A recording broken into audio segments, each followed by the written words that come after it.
राम राम सभी को।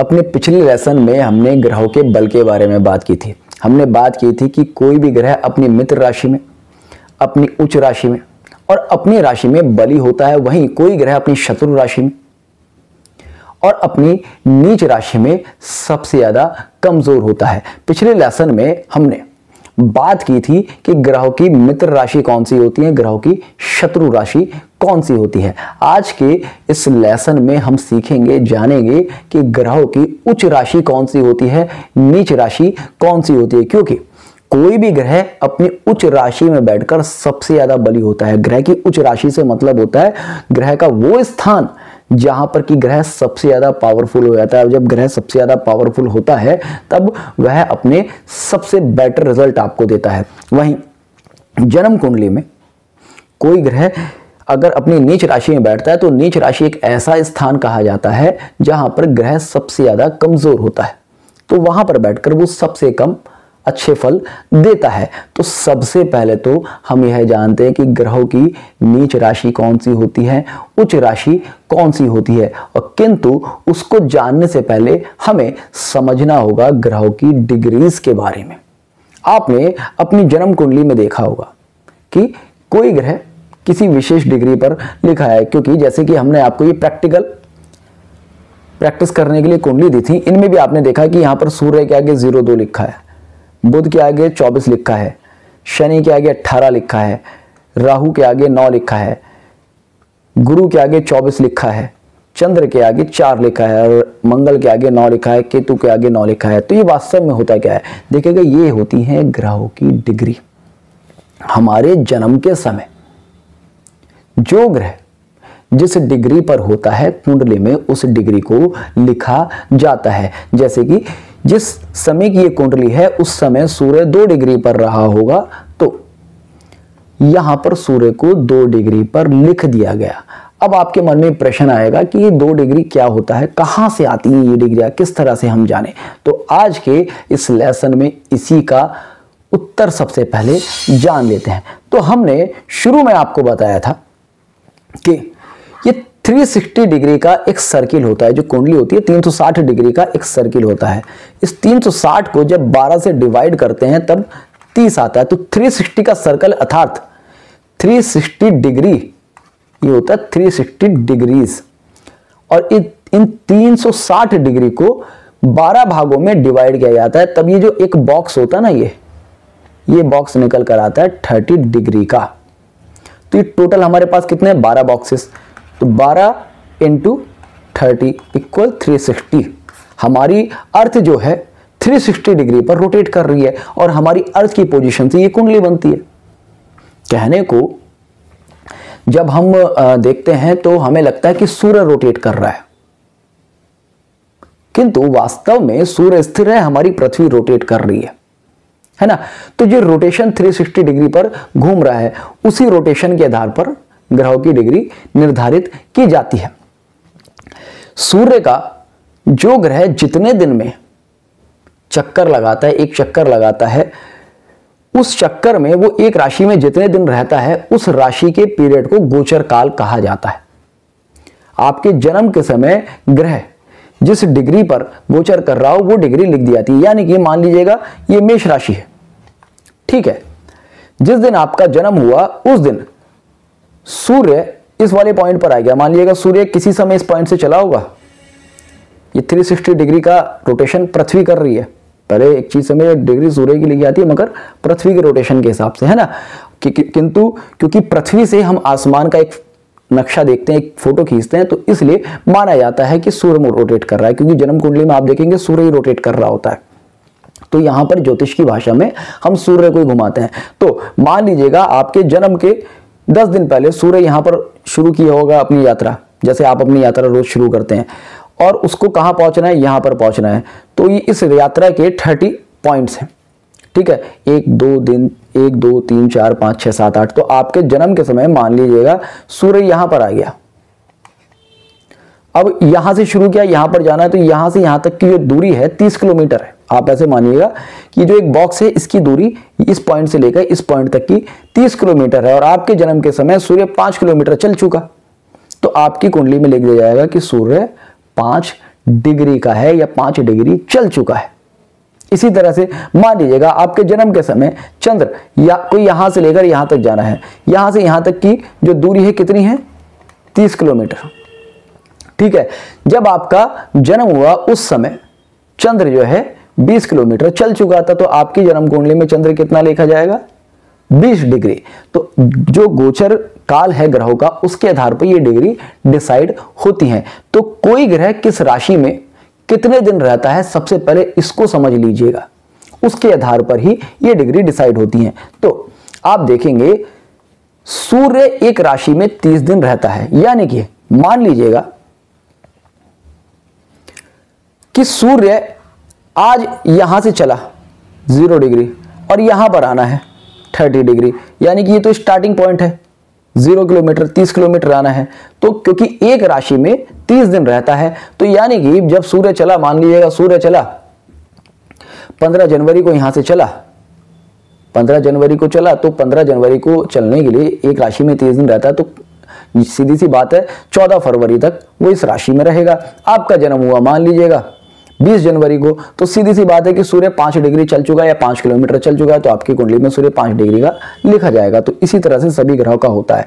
थोड़ा सा बिगनर लेवल पर समझने में परेशानी हो सकती है, किंतु बहुत ज़्यादा दिमाग नहीं लगाना है। सॉफ्टवेयर में ये सारी चीज़ें लिखी भी होती है, कौन सा ग्रह कितने डिग्री का है, उन डिग्री का ग्रहों की उच्चता पर और नीचता पर प्रभाव आता है, इसलिए मैं आपको ये समझा रहा हूँ। तो पहले तो ये चीज समझ लीजिए कौन सा ग्रह एक राशि में कितने दिन रहता है, क्योंकि जब हम अभी तो ये बिगनर लेवल है, जब हम आगे बढ़ेंगे तो ये चीजें बहुत ज्यादा काम करेंगी, प्रेडिक्शन में बहुत ज्यादा यूज की जाएंगी, टाइम ऑफ इवेंट निकालने में सबसे ज्यादा इन्हीं का यूज होता है, कौन सा ग्रह किस राशि में कितने दिन रहता है ना। अगर आपको ये याद नहीं होगा तो आप ग्रहों का गोचर काल नहीं देख पाएंगे, टाइम ऑफ इवेंट प्रेडिक्ट ही नहीं कर पाएंगे। ठीक है, तो सूर्य एक राशि में 30 दिन रहता है, चंद्र एक राशि में 60 घंटे रहता है, क्योंकि चंद्र को फास्ट मूविंग प्लैनेट माना गया, एक राशि में कुल 60 घंटे रहता है। ठीक है, मंगल एक राशि में 55 दिन के आसपास रहता है, शुक्र एक राशि में 30 दिन के आसपास रहता है, बुध एक राशि में 30 दिन के आसपास रहता है, गुरु एक राशि में 1 वर्ष के आसपास रहता है, शनि एक राशि में 30 मंथ रहता है, 30 मंथ रहता है। तो आपके जन्म के समय मान लीजिएगा शनि किसी राशि में प्रवेश करा होगा, 10 अप्रैल को किया होगा मान लीजिएगा, ठीक है, और आपका जन्म होता है 10 मई को, तो आपकी जन्म कुंडली में शनि 1 डिग्री लिखा होगा, क्योंकि 30 किलोमीटर उसको चलना है और एक महीने में कितना चलता है वो 1 किलोमीटर, तो 1 डिग्री ही बड़ा होगा। राहु एक राशि में 18 महीने रहता है, केतु भी एक राशि में 18 महीने रहता है। ठीक है, तो इस आधार पर तो ग्रह किस राशि में कितने दिन रहता है, उस राशि में उसने कितने दिन बिता लिए हैं, उस आधार पर ग्रह की डिग्री किसी राशि में निश्चित होती है। अब इसका ग्रह की नीचता उच्चता पर क्या प्रभाव आता है, इसको समझ लेते हैं। ग्रह किस राशि में नीच होता है, किस राशि में उच्च होता है, उसको समझ लेते हैं, है ना। तो सबसे पहले तो आप इस चार्ट को देखिएगा। पहले तो आपको यह याद करना है कि कौन सा ग्रह किस राशि में उच्च का होता है, किस राशि में नीच का होता है, उसके बाद डिग्री याद कीजिएगा। पहले डिग्री के चक्कर में मत जाइएगा, हालांकि मैंने यहां पर चार्ट में डिग्रीज लिखी हैं, क्योंकि वो आपको भविष्य में याद करनी है ही है। फिलहाल बिगनर लेवल पर आप यह याद कीजिएगा, सूर्य मेष राशि में उच्च के होते हैं और तुला राशि में नीच के होते हैं, चंद्र वृषभ राशि में उच्च के होते हैं, वृश्चिक राशि में नीच के होते हैं, मंगल मकर राशि में उच्च के होते हैं, कर्क राशि में नीच के होते हैं, बुध कन्या राशि में उच्च के होते हैं, मीन राशि में नीच के होते हैं, गुरु कर्क राशि में उच्च के होते हैं और मकर राशि में नीच के होते हैं। इसी तरह से शुक्र मीन राशि में उच्च के होते हैं और कन्या राशि में नीच के होते हैं, शनि तुला राशि में उच्च के होते हैं और मेष राशि में नीच के होते हैं, राहु के लिए यहां उल्टा लिख दिया गया है, इसको आप सही कर लेना, राहु केतु का उल्टा हो गया है, राहु केतु का उल्टा हो गया है। राहु मिथुन राशि में उच्च के होते हैं और धनु राशि में नीच के होते हैं, और केतु धनु राशि में नीच के होते हैं, मिथुन राशि में उच्च के माने गए हैं। राहु केतु के विषय में कई विद्वानों में अलग अलग मतभेद भी हैं, तो उस आधार पर मैं आपको वो बता देता हूं। कुछ विद्वान मानते हैं कि राहु कन्या राशि में उच्च के होते हैं और मीन राशि में नीच के होते हैं, केतु मीन राशि में उच्च के होते हैं और कन्या राशि में नीच के होते हैं। तो राहु केतु के विषय में अनेक विद्वानों में अलग अलग मतभेद हैं, अलग अलग पद्धतियों के अलग अलग रूल्स हैं। तो आपको मेनली इन 7 ग्रहों का याद करना है कि कौन सा ग्रह किस राशि में उच्च का होता है, किस राशि में नीच का होता है। ग्रहों की अपनी राशियां मैं समझता हूं आपको अब तक याद हो गई होंगी कि सूर्य की अपनी राशि कौन सी है, लियो 5 नंबर की राशि। चंद्र की अपनी राशि कौन सी है, कर्क 4 नंबर की राशि। मंगल की 2 राशि हमने आपको लिखवाई थी, 1 नंबर और 8 नंबर। तो मंगल की अपनी कौन सी राशि हुई, 1 और 8। बुध की अपनी 2 राशि कौन सी हुई, 3 और 6 नंबर की राशि अर्थात मिथुन और कन्या। गुरु की 2 अपनी राशि कौन सी हुई, धनु और मीन अर्थात 9 नंबर और 12 नंबर। जहां पर भी लिखा है वहां पर आपको सीधा सा समझ में आना चाहिए कि गुरु की राशि लिखी है। इसी तरह से शुक्र की अपनी राशि 2 नंबर 7 नंबर अर्थात तुला और वृषभ। और शनि की अपनी राशि कैप्रिकॉर्न और एक्वेरियस अर्थात मकर और कुंभ। तो ये तो आपको याद होना जाना चाहिए। अब बात कर लेते हैं इनकी डिग्रीज की। तो जैसे कि मैंने आपको बताया था उसके लिए कुंडली दी थी, इसमें जैसे कि यहाँ पर आप देखेंगे अपनी यात्रा शुरू करता है किसी भाव में किसी राशि में 0 से और उसके 30 तक। सूर्य बैठा है, बुध बैठा है। तो इस तरह से अगर एक बॉक्स के अंदर अगर 2 ग्रह साथ में बैठ रहे हैं तो इसको युति कहा जाता है। तो मान लीजिए 2 ग्रह एक साथ बैठे हैं, वो एक दूसरे के मित्र है, अपनी परम उच्च स्थिति में होता है और दूसरे का बल बढ़ा देंगे स्थिति में। कैसे बढ़ा देंगे, आप जिस सीट पर सूर्य के लिखा है 10 डिग्री अर्थात सीट पर मेष राशि में जब सूर्य 10 डिग्री पर आता है तो माना जाता है कि सूर्य सबसे ज्यादा मजाक करते हुए निकल जाएंगे। वहीं में सबसे ज्यादा दोनों के बीच में या तो झगड़ा होगा या दोनों चुपचाप बैठे रहेंगे। आपको याद करनी है कि ग्रह कौन सी राशि में परम उच्च होता है, किस डिग्री पर परम उच्च होता है और किस डिग्री पर परम नीच होता है। इसका एक शॉर्ट फॉर्मूला है, आपको वीडियो की लास्ट में करते हैं और एक दूसरे की स्ट्रेंथ कम हो जाती है करने का। ठीक है, मित्र ग्रह उसी तरह से चंद्र तो वहां पर 3 डिग्री पर वृषभ राशि में परम उच्च होता है। सूर्य बुध 28 डिग्री पर, तो ऐसे में सूर्य मकर राशि में परम उच्च होता है।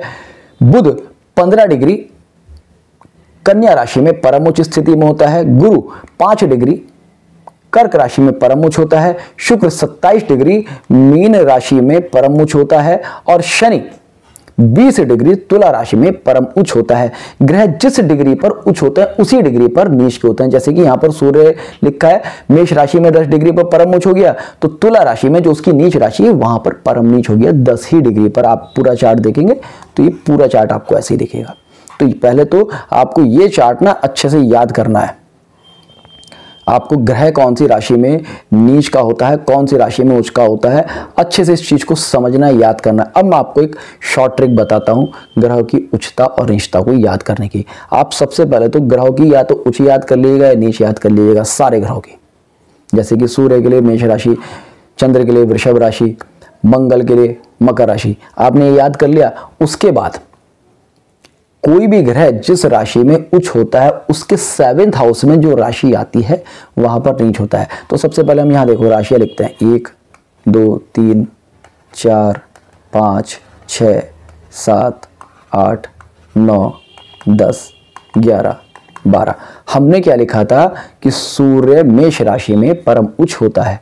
ठीक है, तो बस आपने अगर ये याद कर रखा सूर्य मेष राशि में उच्च होता है तो आपको सूर्य की नीच राशि बिगनर लेवल पर एकदम से याद करने की जरूरत नहीं है, आपको खुद से याद हो जानी चाहिए। आपको क्या देखना है कि सूर्य से 7th हाउस कौन सा है, आप गिनिएगा 1 2 3 4 5 6 7 अर्थात सूर्य से 7th में जो राशि आएगी वहां पर नीच होगा।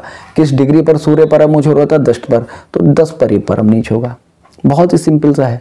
ग्रह की आपने उच्च राशि याद कर लिया, नीच कर ली, नीच कर ली तो नीच से 7th उच्च हो जाएगा, उच्च कर ली तो उच्च से 7th नीच हो जाएगा। इसी तरह से गुरु के लिए देख लेते हैं। गुरु के लिए हमने क्या लिखा था, गुरु कर्क राशि में परम उच्च होता है और गुरु से 7th कौन सी आएगी, मकर राशि, तो गुरु यहाँ पर परम नीच हो जाएगा। ये आपको अगर गुरु की नीच राशि याद है तो सीधा सा उसके अपोजिट 7th में गुरु परम उच्च हो गया।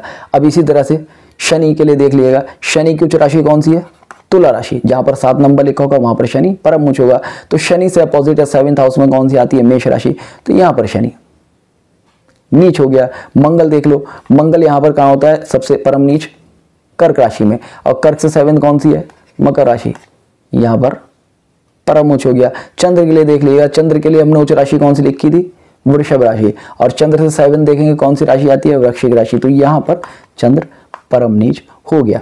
तो नीचता और उच्चता को इस तरह से याद कर लेंगे।